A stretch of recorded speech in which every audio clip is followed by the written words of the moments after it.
that back in. Flip the left. He needs help in almost every. Well, he's the little brother, you know. And I'm telling you, almost everything. Until we're through. It's true. That would be up to Bobbie. Bobbie, What? will be. I should come back in 10 minutes?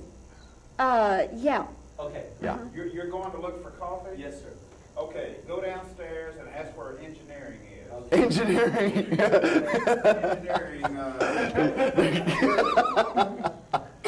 This is a union place. We will never see him again. There's a guy down there like carving beams. We're insane, but we're harmless, so that's good. Rolling. We are?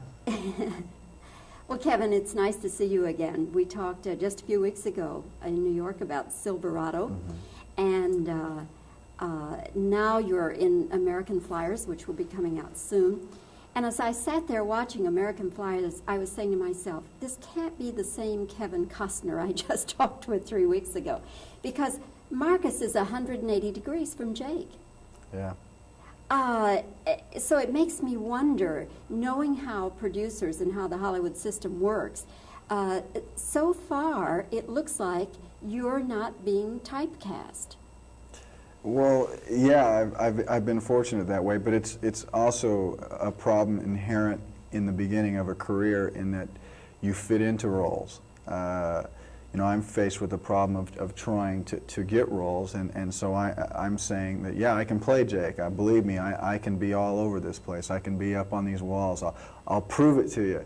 And then, so they see Silverado, and they think, my goodness, he could do that. He did that. And then the opportunity to play a sports medicine doctor who's 30, and suddenly nobody's going to give me that role. But I'm saying, wait a second, let me show you. So it's the actor's joy and also his problem to convince people, but to play those roles, and it's something I like. You know, the idea of pushing me into a leading man situation is one that's kind of a constant pressure. I feel that from the back, but ultimately I like the roles, and so, you know, I enjoyed playing Jake 19, and I enjoyed playing Marcus at 30. Which of the two characters is most like you? I don't know. I mean, I think everybody likes to be Jake. I mean, Jake is such a forward kind of guy. He was so fun to play.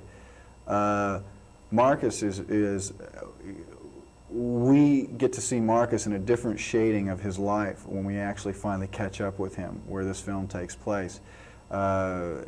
Marcus seems to me to be a person who had great joy, but he also has this specific thing that's going on right now, and I think that the one thing I tried to do with Marcus was when he was on his bike, he was the happiest.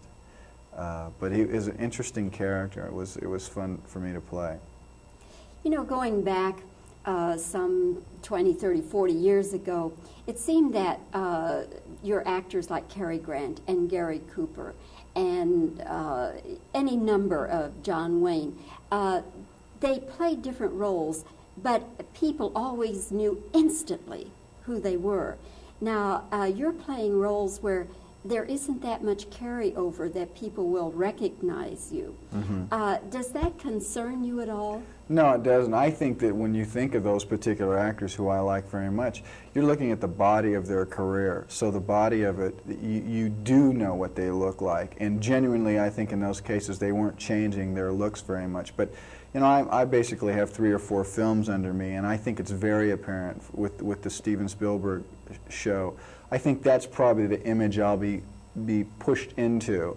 It's very tough to push me, though, because I like to play other roles. But I think the thing that happens on film is your soul just comes shining through, whether you wear a mustache, whether you wear a beard, or whatever. Just something about those guys, they always seem to come shining through. And movies have changed since then. They really have. I mean, our movie-going habits have changed. We don't go to the movies every weekend. So maybe when we go now, we expect different things. We don't.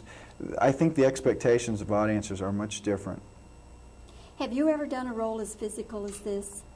Well, Jake was a very physical role, but overall, no. I mean, bicycle riding was something that was new to me. Was athletic in the truest sense, because it is a sport, and it was really something to do. What's the worst day you had, either before the film or during shooting? I think the worst day I had was right towards the end, because I didn't crash, and I had seen a lot of crashes, some really brutal things happen. And about the last 3 or 4 days, I began to feel very much like the bomber pilots must have felt going on World War II, when they realized they only had 3 or 4 more missions to go, and they felt that time was running out, and you were wondering if you had in fact used up your good luck. And to ride in a pack with 60 and 70, I mean, I was 4 days basically away from maybe moving on to another show, and nobody wants to get hurt at that point. And sometimes when we'd be very high up on the mountain waiting to go down, waiting for the director to call us, there was a lot of tension there, a lot, to the fact that, you know, I almost didn't like being up there until I had to come down, and I would like wait until it was a time before I would go up. So those last days were very, very scary. Did you get hurt ever? I didn't. I was very fortunate. Now, did you do this before Silverado? I did, yes, I did. Gosh. So you went from this with how much time in between? About a month and a half, 2 months, to do Silverado. And you had to go out there and then start learning about horseback riding. Learning horses and guns and who the bad guys were. So you've been through quite a lot in the last year. Yeah, I did. I jumped right into a pilot, into a B-17 bomber right after Silverado, and was a pilot, a World War II pilot. That was kind of neat too. Did you really go up in it? No, we didn't. The whole thing was shot on a sound stage. It was just great. I mean, it'll be out this fall. It's just a really great show. TV movie? Television, right. Steven Spielberg directed it, and we originally did a half hour, and we liked it so much we turned it into an hour. So. Great. Which network? You know, I don't know. I really don't know. Oh, Steven is doing a series for NBC. Is it that is it thing? NBC? Is it that series? Well, yeah, it's Amazing Stories. Oh, okay, So, that's NBC. is it? Yeah. Are those the right. good guys? Oh, you bet. Okay. We're the good guys. Okay. We wear the white hats. Okay. Okay. Do you have a brother? Yeah, I have an older brother. So how much of that brotherly relationship did you carry into Marcus in the film? Well, what I carried into the film was I knew there could be great love between brothers, but I didn't draw on that as much as I did on the facts of the script. You know, I tried to be as honest to the script as I could. I didn't want to mimic my relationship with my brother. You know, I'm a pretty strict script person. I try to stay there. But, you know, the realization that, you know, there wasn't anything in there that I found untrue. Let's say, if I would have found some things that were untrue based on my past relationships, I would have pointed those out to the director and said, no, this isn't right. The fact that John Badham directed and that he did War Games, Mm-hmm. and that was another one you got Right. left on. Well, I asked for release out of that film. Ah. I had the part, and I said I wanted to do The Big Chill, and he was gracious enough to give me a release out of the film. And of course, as we talked about the last time, Big Chill was one where you got Right. cut out of the entire movie. But knowing John Badham, did that have anything to do with your being considered for this movie? I'm sure that it did. I think you know, they're very aware of who's doing what in Hollywood. It seems like kind of a big deal, but really it's a small community, and the people who work and the people that you genuinely want to work with, that's very small also. So these guys all know each other. You kind of know them, and in the beginning they just kind of hear whisperings about you, you know, and as roles begin to come your way, if you're lucky enough to get them, suddenly your work begins to speak for you as much as just maybe these rumors or word of mouth. Because genuinely, in terms of The Big Chill, I was a rumor, you know.